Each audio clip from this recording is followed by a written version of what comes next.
You're most welcome.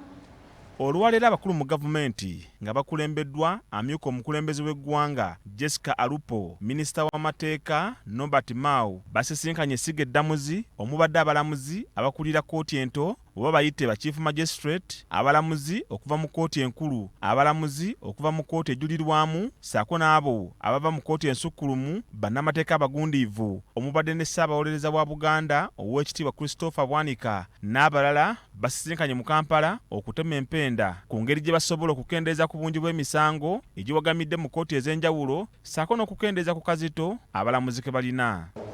Abalamuzi, bannamateeka n'abantu abalala bakwatibwako ku by'amateeka okubadde banka, kampuni za yinsuwa bakubaganyiza ebirowoozo ku birina okukolebwa mu nkola eno okusobola okugenda mu maaso. Minisita wa ssemateeka n'essiga eddamuzi Norbert Mao bw'abadde ayogerako eri abalamuzi n'essiga eddamuzi ategeezezza nti baagala kwanguya mulimu gw'abalamuzi ng'emisango emitonotono abantu basobola okutuuka ku kukkaanya nga tebagenze mu kkooti.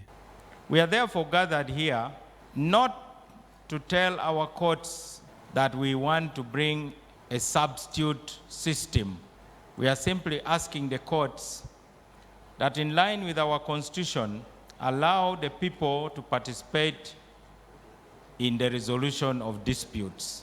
Mao agamba nti obuse obusoba mu 8 bukyakwatiddwa mu kkooti enkulu ey'ebyobusuubuzi kyokka nga zaalibadde zisobola okutumbula ebyenfuna by'eggwanga ebisere bye.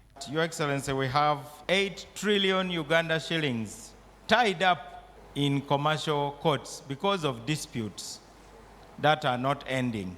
Mao era agamba nti enkola eno singa yagunjibwawo dda okuyiwa omusaayi okwaliwo mu mwaka gwa 1986 mu lutalo olwaleeta gavumenti eno mu buyinza tekwandibaddewo kubanga abantu bandifunye omukisa okuteesa ne bagonjoola ensonga. Our President also disagreed strongly with the manner in which the elections of 1980 were conducted, to the extent that he took up arms. Alternative dispute resolution was not considered.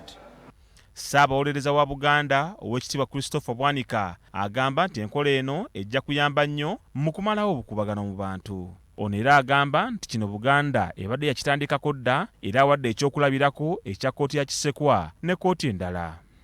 Tusuubira nti poliisi eyo bw'eneekolebwa n'efuuka n'etteeka kijja kwongera ate okunyweza naffe enkola ezaffe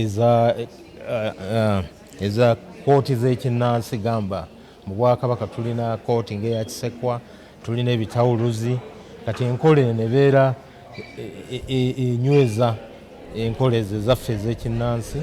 Ssaabalamuzi Alphonse Owunyiddolo agamba nti bataddewo akakiiko akagenda okulondoola enkola eno era akakiiko kano kakulemberwa amyuka Ssaabalamuzi Richard Buteera, ono nga yagenda okubeera ssentebe waako, ssaako omulamuzi wa kkooti ensukkulumu Mike Chibita nga yagenda okubeera omumyuka we. A broader ADR framework necessitated developing a strategy that complements ongoing efforts to reform state justice institutions. Omumyuka w'omukulembeze w'eggwanga Jessica Alupo asabye abagenda okuyambako abantu okukkaanya okugoberera obulungi amazima abantu basobole okufuna obwenkanya. African system did not tolerate impunity. The guilty party was tasked to compensate for his or her mistake. For instance, you would be asked to bring a cow or a goat if the mistake does not include the shedding of blood. This helped to eliminate impunity because the price for misbehavior was high.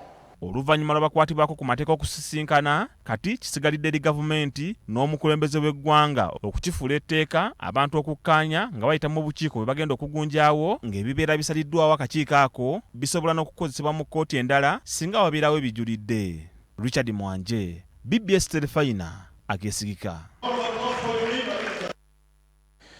Ebikolwa eby'abaka gw'ensonyi okwekakaatika ku baana abato abatanneetuuka byeyongedde ensangi zino.